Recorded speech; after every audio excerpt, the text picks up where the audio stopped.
So today we're talking about becoming a person of value. For a lot of people, they want the get rich quick schemes, don't they? Oh, I want to win the lottery. I want to just invest into this product and my life be complete. What they don't understand is that success is attracted by the person that you become. In the words of Jim Rohn, frustration is looking for an above average job with above average income, but without being an above average person. Now, it doesn't have to be a job, but it just means in respect of earning and monetary success, you have to provide value. And that comes from becoming a valuable person. So there's a number of ways that we can become valuable, and we're going to talk about them individually. There's 27 chapters or 27 things to think about. I'm going to go through each of them individually. And we'll obviously start with the basics. You need to want to improve yourself. You need to want to develop personally. And actually, we need to understand which areas we need to develop in. We do have certain inclinations that we are going to be more successful in. Usain Bolt is built to sprint. If you're 5'2", you're probably not. But maybe you've got other areas that need work.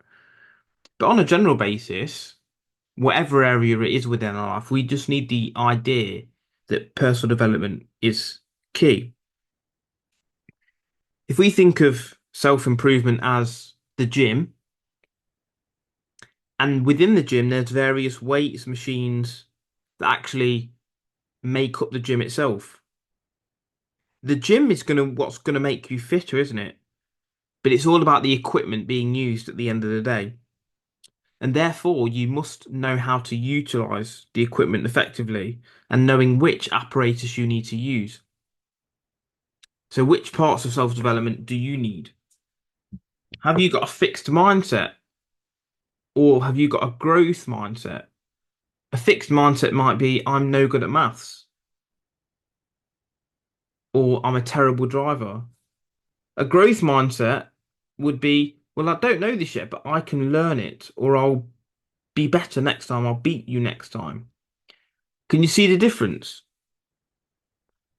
When we engage in the journey of self improvement or personal development or whatever you want to call it, we need to go in with a growth mindset because personal development does take discipline. The old adage is that it takes 10,000 hours to become a master at something. If you just do something an hour a day, it's going to take you 27 and a half years to reach that level. That's a bit too long, isn't it, really? Instead, we need to spend more time a day. If you spend 5 hours a day on something, it will take you about 5 years to master something. And this is what we need to look at. If you focus on yourself, others will then compare themselves to you. That's in the words of Michael Jordan. The only way to get success is to become valuable. The Japanese use a system called Kaizen, don't they? Which is continuous improvement. And it's something that we need to implement. Let's get rid of that feeling that you have in your mind, that emptiness, that depression, that anxiety that comes from a lack of direction and not fulfilling your potential. Because when you improve your life, your remuneration will follow.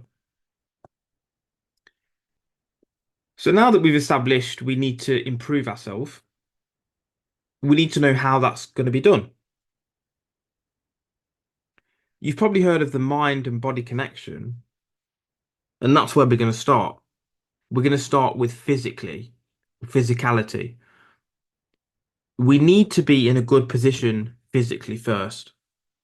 There's no point in being, you know, clever or disciplined in other areas if you're not in good physical shape. Physical shape is a good indicator of whether someone takes themselves seriously. And actually, it will mitigate some health risks too. There's a number of benefits from exercising, which include but aren't limited to improved cognitions, means you think more clearly. Your sleep will improve. Your confidence and self-esteem will increase. Your general health is better. As well as exercise, obviously, you need a good diet. Are you eating lean meat, fish, fruit, vegetables, or are you eating oven pizzas? Are you getting your calcium, your potassium, your fibers, your vitamins, your zinc, your iron within your diet? Are you eating too much or too little? Are you eating too often or not often enough? A good diet will assist you in getting a leaner physique, reducing the risk of illness, reducing the risk of diabetes, or actually, in some cases, reversing diabetes, only type 2, of course. Your gut health may increase. Your fertility may increase, your sperm quality, your bones, your teeth, your memory, you're obviously losing weight. Your endurance may increase as well for specific sports. Now, not everyone is equal. You obviously have ectomorph, which is a skinny type of man, mesomorph, which is your naturally athletic type, and then you've got endomorph, which is people who gain weight easily. Now, each of those body types have different diets and exercises that will benefit them. I'm not going to go through them all, but these are the types of things that we need to think about. On top of that, do we need to think about general versus specific training? Is general fitness your first goal, but then you need specific exercises that will marry up with and complement your hobby or interest? Do you do heavyweights? Do you do calisthenics? Do you do cardio? Do you fast? Do you force ketosis because you need to lose a lot of weight in a short space of time? So these are all of the parts that we need to think about when we are looking at becoming or getting into our best physical shape. The next way is through attitude and mentality. Our attitude determines our altitude. We first need to develop a winning mentality before we get there. Are you a leader or are you a manager? And managers say, do what I say, whereas a leader will show you what to do. Do you need to visualize successful outcomes? You've probably heard of the good luck, bad luck story, haven't you? Where the guy has a horse that runs away and they say, that could be good, that's bad luck, that is. And he said, it could be good luck, could be bad luck. The horse comes back, five horses, stray horses. They say it's good luck. He said, could be good luck, could be bad luck. His son rides a horse, one of the stray horses to tame it, falls off, breaks his leg. They say it could be bad luck. He says it could be good luck, could be bad luck. And then the army come round the next day and take all able-bodied soldiers. But obviously his son's broke his leg, can't fight, and they say it's good luck. Could be good luck, could be bad luck. Whatever happens to you could be the best thing that ever does, even if it seems bad on the face of it. Having these optimistic attitudes is important. You might have been turned down for a job once and you were upset at the time. But following this, you found a better job close to home with better pay and better benefits and with better hours. Understand as well that the harder you work, the luckier that you get, and that luck comes from opportunity meeting preparation. Don't take things personally. And understand there is a risk reward ratio with everything. When we have a good attitude, we gain friends, promotion, success. And these are the things we need to think about. Here are some quotes. The more we value things outside of our control, the less control we have. A gem cannot be polished without friction, nor a man perfected without trials. He is a wise man who does not grieve for the things which he has not, but rejoices for those which he has. You have power over your mind, not outside events. Realize this, and you will find strength. This is all attitude and mentality. When you rise in the morning, think of what a precious privilege it is to be alive. You are scared of dying, but tell me, is the kind of life you lead really any different from being dead? A man's true delight is to do the thing he was made for. When you are offended at any man's faults, turn to yourself and study your own failings. Then you will forget your anger. The world turns aside to let any man pass who knows where he is going. It is impossible to learn that which one thinks one already knows. Attitude and mentality is key. Now, the next part is spirituality. Now, we're not talking about woo-woo here. We're talking about rules of the universe. You obviously have gravity, don't you? That on a physical basis is constant. But there are laws of the universe that we need to take into account. Karma is obviously one that we all know. What goes around comes around. But there are others. There is the vibrational energy law. Everything is energy. Your table, your chair, your TV, your car. If you zoom in enough, you'll see that it's vibrations, it's not physical. There's the rule of free will, manifestation, fellowship, which is if you have two or more people working towards a shared purpose, their combined strength is at least doubled. Maybe it's the law of attraction, which is obviously quite popular in the ether at the moment. Is it abundance, divine order, association, dissonance, personal return, compensation, self-worth, where you must feel worthy of what you have? There's a lot of rules that are real, and you need to understand them in order to benefit from them or reduce their risk.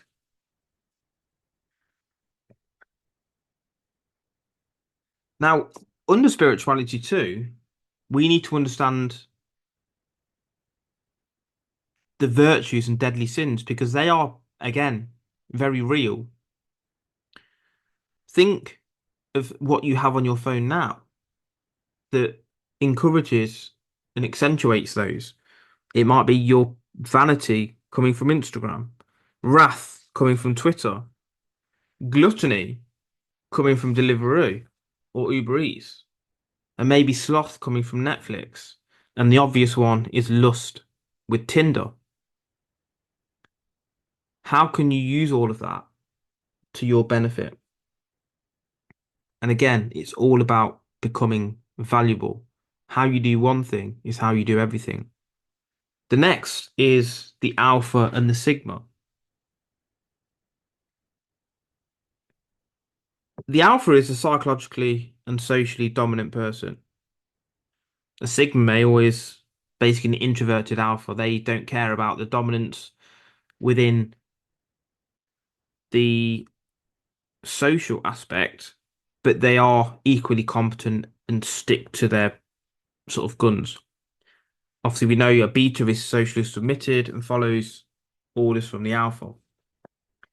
Now, it's important to know that obviously a lot of people are sort of born more alpha, let's say. I don't like the word alpha, but it's important for this. But you can develop it. You can understand that you can change your behavior and mentality to think in certain ways. You need to be content within yourself, not insecure. Understand that you can change your behavior, your circumstances, your mentality. You understand that you can be accountable. You understand that you attract things rather than pursue them. You never give up. You understand that you need to sometimes be confrontational, but only when required. You understand that you need to give help to people, and you can be seen as someone who provides, and you think long term. These are the sorts of ways that alphas will think, successful men, as opposed to those that are maybe not successful. Now, the next part is motivation. Now, obviously, discipline is more important, but motivation does work with discipline. It helps you to, when you don't feel like doing something, and maybe your discipline is struggling on a certain day rather, you can motivate yourself. Do you listen to music or a motivational speech? Do you try and make your plans fun? Do you think about the end goal and chase that carrot? Do you visualize success and that excites you?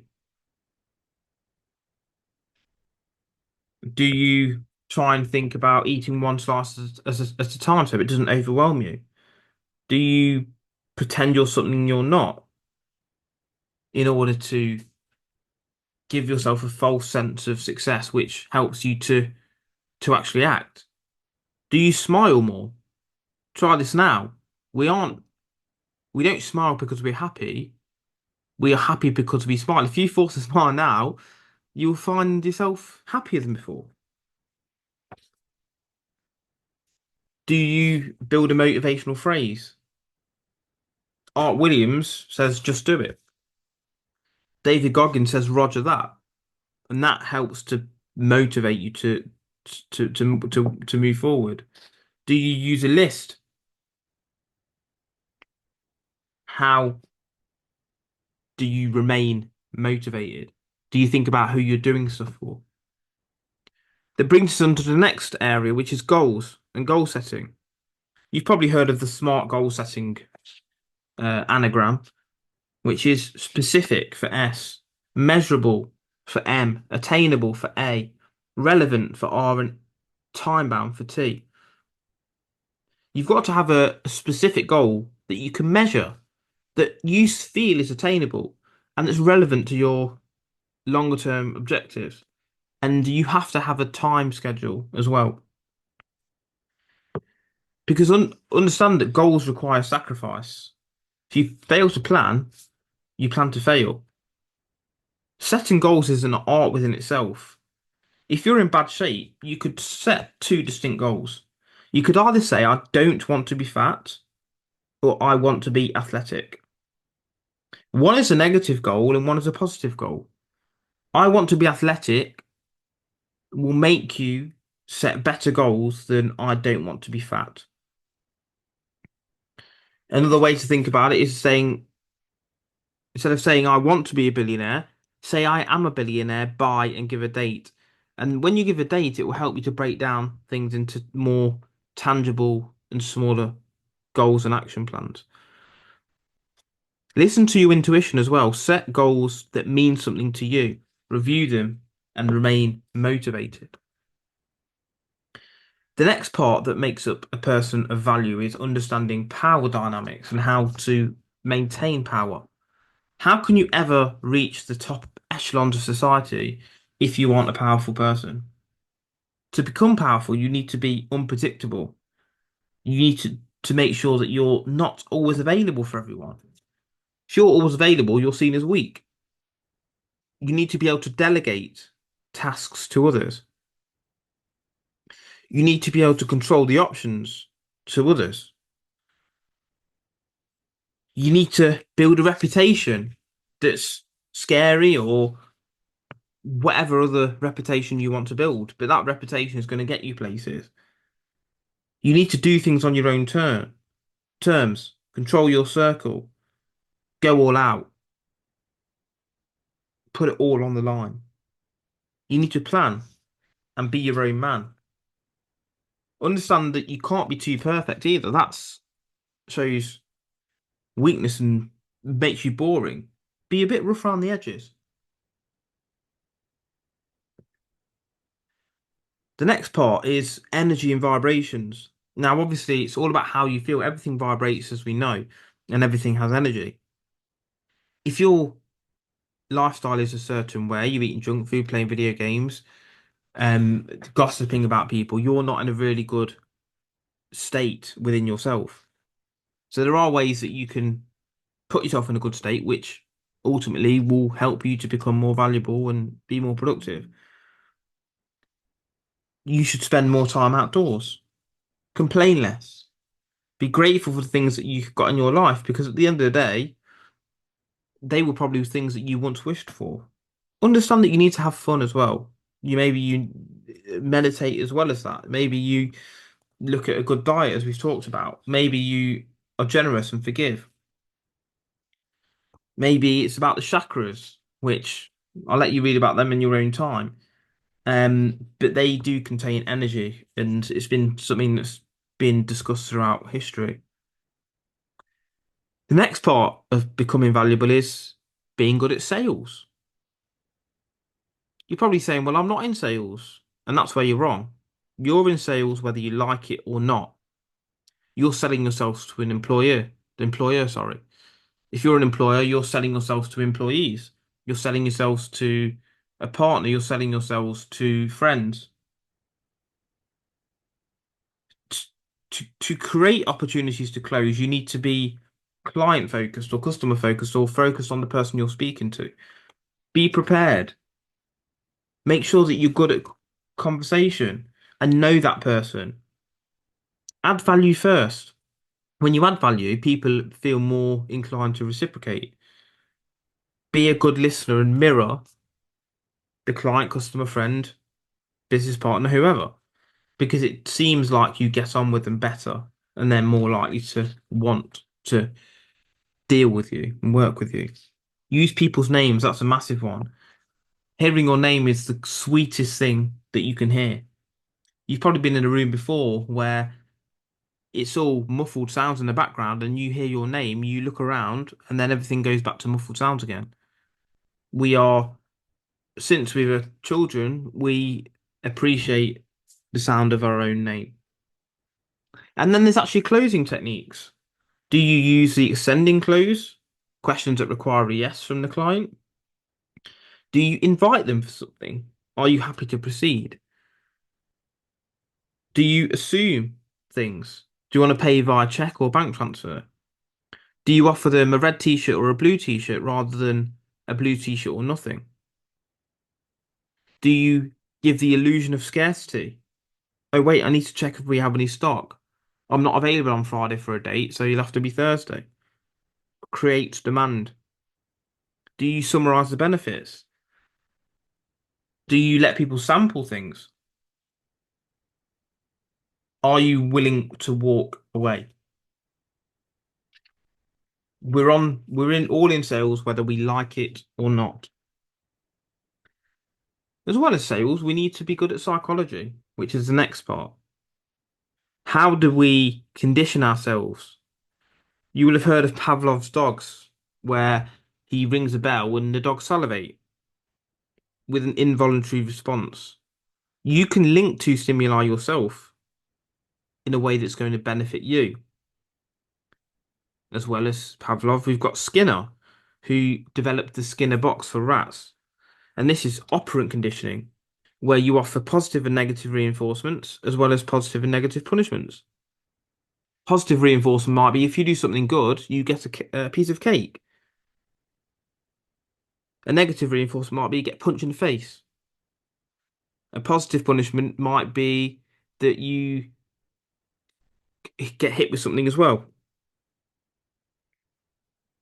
And then a negative punishment might be that we take away your need to do the dishes. These are ways to train yourselves. We need to understand as well that within psychology, we have personality traits and types. Are we open? Are we conscientious? Are we extroverted or introverted? Are we agreeable or not? Are we neurotic or not? And those what's called the Ocean Big Five personality traits, can help to detail maybe what type of career or job type you should look for. The Myers-Briggs test is a good one. Obviously, it's not set in stone, but it does give you an idea. Are you a thinker? Are you a feeler? It will give you one of 16 personality types. For example, are you an architect who is obviously a strategic thinker? Maybe you should be an architect or an accountant.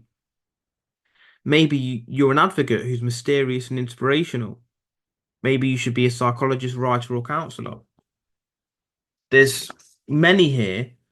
Maybe you're a consul, social and popular. Maybe you're going to become an estate agent, event manager. If you think about it, you know these personality types within your circles. Again, another study was Milgram. Studies the effects of authority. We've got Zimbardo. There's so many different studies that can show how we think. If we understand how we think, can we manipulate ourselves to get things done?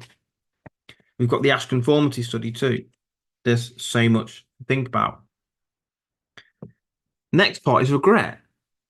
Now, regretting doing something and doing it wrong is better than not doing something at all. And this is where people fuck up. Regret is a poison and it kills us inside. Understand that failure is just the first attempt in learning. So try stuff out. Don't regret trying stuff. Just go for it. At the end of the day, you either win or you learn. And that's why it's important to try and avoid the regret of not doing anything. That's going to set you or get you far in life. Because if you regret not applying for the job, that lack of clarity really eats up at you.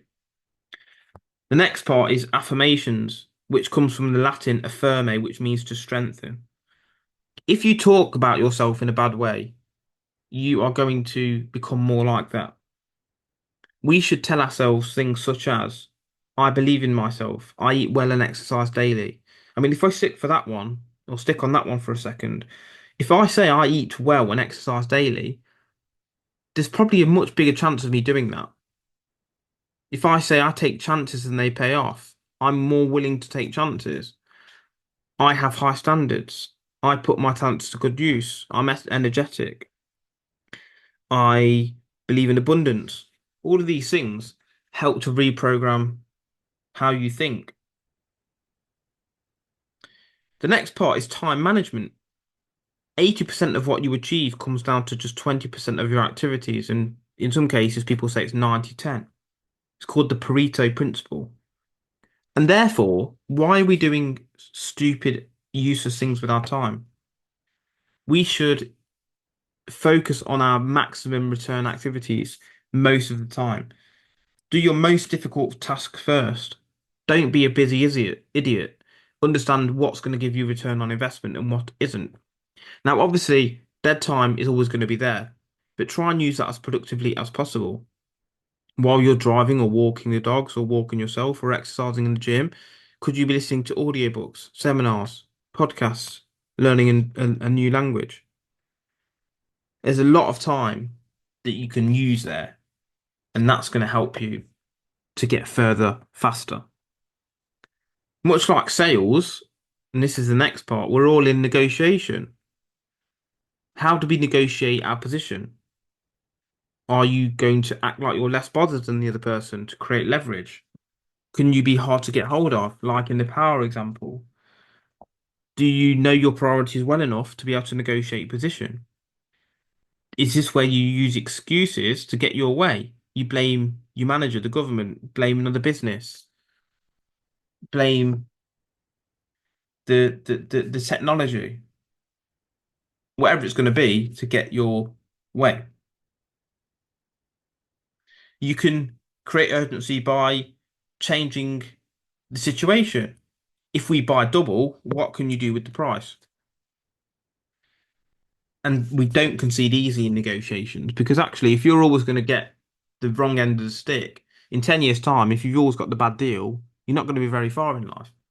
If you're getting the winning end most of the time, you're going to see results. And again, this is why all of these sort of chapters and parts of this are key parts because to become our best self, we need to be strong individuals.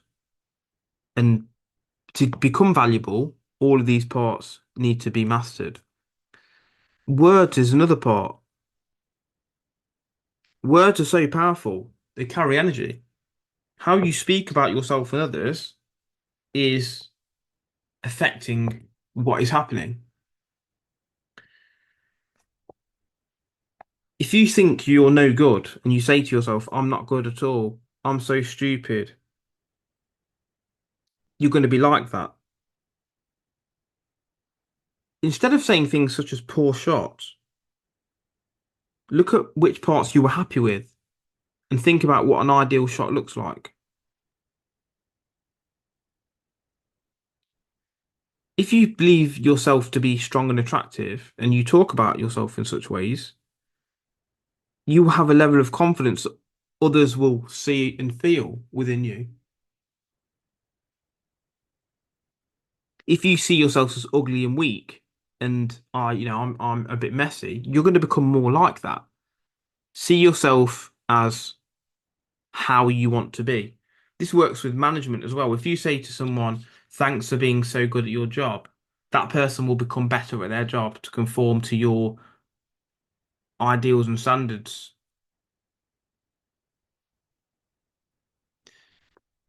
Instead of telling them you're a liability, you're unorganized, which they will then become more like. There are some quotes that show this in the Bible, in Proverbs. Kind words are like honey, sweet to the soul and healthy for the body. Words satisfy the soul as food satisfies the stomach. The right words on a person's lips brings satisfaction. Wise speech is rarer and more valuable than gold and rubies. Telling lies about others is harmful. It's as harmful as hitting them with an axe, wounding them with a sword, or shooting them with a sharp arrow. Use the right words. The next part is strategy. Unless you're strategic, how are you ever going to get far? The best generals are the most strategic. A strategy is a plan of action designed to achieve a long-term or overall aim. It's a flexible, long-range plan. You do have strategy at the top of the triangle, with tactics in the middle and operational at the bottom. You need to have a wider idea for your campaign. How are we going to implement that on a tactical level? And then how is that going to look from an operational perspective? You have to be able to look at the bigger picture and actually sacrifice certain pieces to win the war. Allow an opponent to take your knight in chess to capture their queen. You might sacrifice your queen so that they can win the game, or sacrifice your queen so you can win the game. You might be subject to strategic mistakes. You might get married and have children too early. You might be pursuing a business area that's not right for you. You might not be looking after your health. You might not be taking risks early on in life. And actually, that's better, isn't it, when you have a lower number of commitments? Undertake SWOT analysis. Look at the strengths, weaknesses, opportunities, and threats that are around and look at them properly. Concentrate your forces when required. Hitler took France through the Battle of Blitzkrieg. What he did is he went through the area called the Ardennes, which is a mountainous region, one that was seen impossible to penetrate with men on the ground. But he did it. He sent all his troops through that small area and surprised the French, who did not think that was capable, or it was capable of being used that way. That is strategy. Other things to think about in strategy is working harder on yourself than you do on your job. Increasing your value is the most important thing. Things do take time as well. It's not going to be a case of happening immediately. You can drip water on a rock, and over time, the rock will erode. Persistence and consistency is key then. The next part of becoming valuable is having faith. You need to have faith in something before you can acquire it. The majority of people lose before even embarking on a journey. They say it won't work, I need to do this before I start, and they never actually start anything. They never see past their nose in some respects. They don't start a podcast because they think it's never going to work. It's never going to be successful. They never start a business for the same reasons. They never write a book because they fear other people will ridicule them. When you fully commit to something, you'll be surprised how things around you suddenly work in line with your aim. You've probably had this in the past where you bump into someone randomly who helps you with your cause. Something random happened that helped you along your way. Have faith in your ability to, and faith in the gifts that you've been given to achieve what you want to achieve. The next part is limiting beliefs. If you limit your beliefs, you will limit what you can achieve. Common phrases such as I don't, or I do, I can't, I must not, I am not, can affect I am fat. Like you can't do anything about it. That's how you're limiting your beliefs. I'm big boned. I don't deserve to be happy. I can't lose weight, etc., etc., etc. I will never be successful. I'm not clever enough. All of these are making you lose before you even start. If you think I cannot sing and I will never be able to sing, you will never try and learn. Maybe if you think all dogs bite, you're going to develop a phobia. What you say affects how you perceive things and how you act. Most people don't pursue success because they feel that the investment of time, money, and commitment isn't worth it. Remember to always feel that you're worthy of things. Think about a practical example. Well, there's many, but the dog on a lead limiting his belief that he can escape. The same happens with elephants when they train them for the circus. You've probably heard of the fleas in the jar example. When you take the lid off, they still won't escape, and the same with the monkeys and the ladder. I'll let you look at those in your own time or look at the other video on limiting beliefs. But we need to master limiting beliefs as well to become a person of value. The next is purpose. Everything has a purpose. A car, a plant, a house, a phone. What's your purpose? What gifts do you naturally have? What is it you want to look at achieving? A good way to look at this is what's called Ikigai. I don't know if you've seen this. It's a Japanese sort of Venn diagram. Have a play with that when you get a chance. Look at your gifts and don't just think about money. Ed Sheeran played music on the underground because he loved doing it and now he's worth millions. Again, something from the Bible. Many are the plans in a person's heart, but it is the Lord's purpose that prevails. Maybe you were made for something and maybe that's what you should pursue. The next part is the subconscious mind.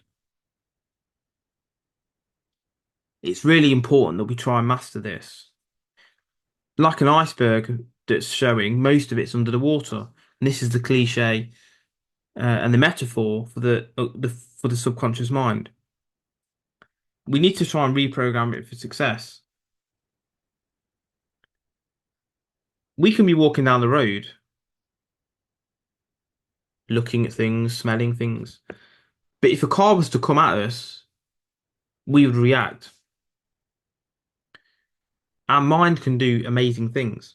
Lanny Bassam, an Olympic gold medalist, used to train for hours using just visualization. He didn't even go and train. He used to use his mind to control how he did things. Maybe that's something that you need to consider. Maybe you need to understand what you're putting into your subconscious mind. Everything that you're consuming is forming your perception. Maybe we need to monitor that. Maybe we need to give our subconscious mind problems to solve before we go to sleep. Maybe we need to take a leap of faith, burn bridges, and walk into the fire. The next part is communication. How can you ever be good if you can't communicate? And this means both verbal and non-verbal. Obviously, non-verbal is the majority of communication, in fact. If you have two presenters with the same script, one commands the stage and one doesn't, who are you going to listen to? Own the space, look at your posture. You need to be able to make people understand what you're trying to say, communicating effectively. Maybe you use stories. Maybe you play on emotions. Think about how you're communicating and look at your body language. Massive, massive. The next part is gratification. You know about the marshmallow test, I'm sure. Give up one marshmallow now for two later. And they did show, or they looked at those individuals, and those that waited for two marshmallows in that test came back as to be more successful because they understood that delaying gratification is going to improve your life longer term. And again, to become a person of value, you need to be able to do that. Takes discipline, doesn't it? You will give up short-term rewards now for better rewards later.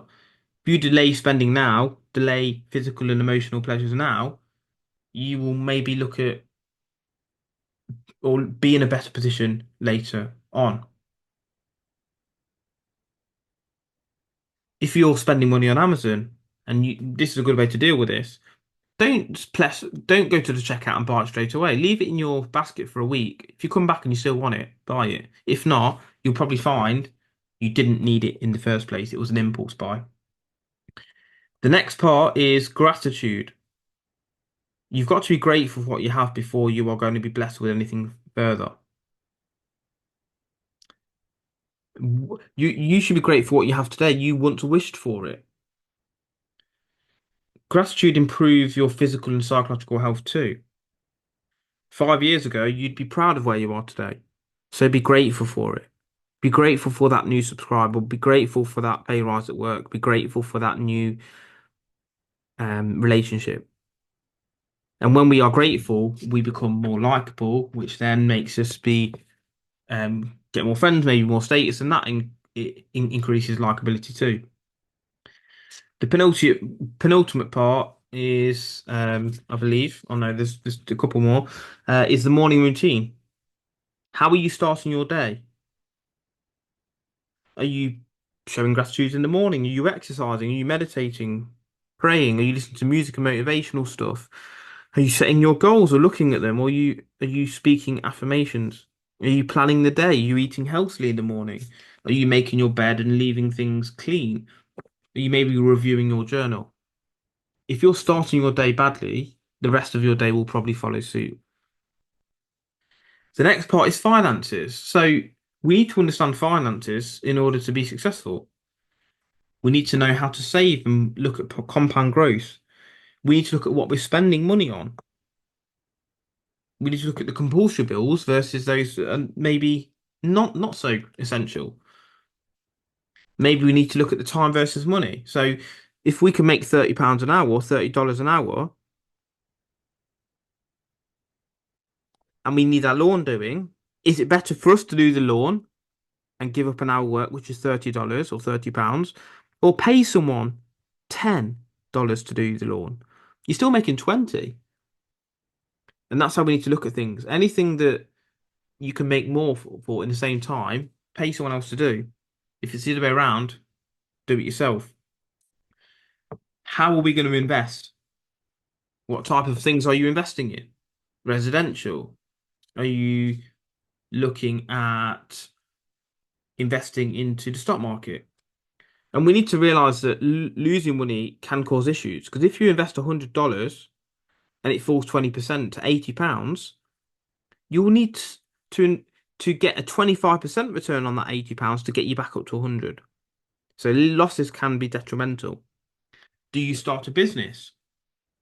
That is finance. Assets and liabilities is a good one. And if you've looked at the book Rich Dad Poor Dad, assets are those things that make you money via income or growth. Liabilities are the opposite. So your car is a liability. Do you buy or do you rent? Do you buy to build an asset, even though it's costing you money, as we just talked about, but it's a capital stored? Or do you rent? Now, in most cases, buying is better than renting. However, for some people, renting can be better short term because they have capital they want to use to invest to a business. As we talked about concentrating your forces, we need to understand income, taxes, budgeting, borrowing, leverage, because actually borrowing is not always a bad thing. Most of the big businesses in the world borrow, but they understand risk and reward. And finally, adding value. Adding value, although not really finance, it is finance because if you add value, you earn from that value added. And finally, before we do anything, we need to admit, and before we could become valuable, we need to admit that we are the problem. You can become more time efficient. You can generate more motivation. You become can become better at negotiating. You could become better at selling. You can become stronger. You can become more spiritual. You can display more gratitude. You can do it all. And you need to understand that you are the problem. Are you focusing just on financial rewards, or do you want to build a legacy? Sometimes legacy is more important.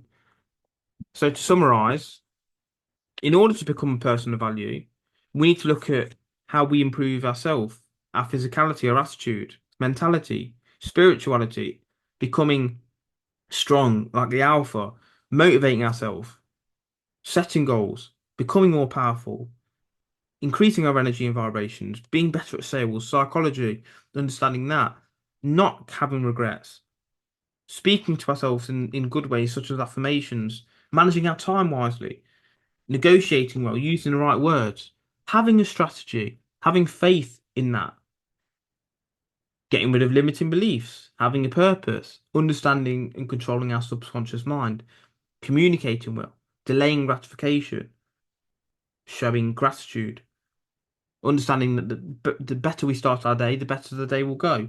Understanding finance and finally admitting you're the problem. Once you solve all of that, you will be valuable.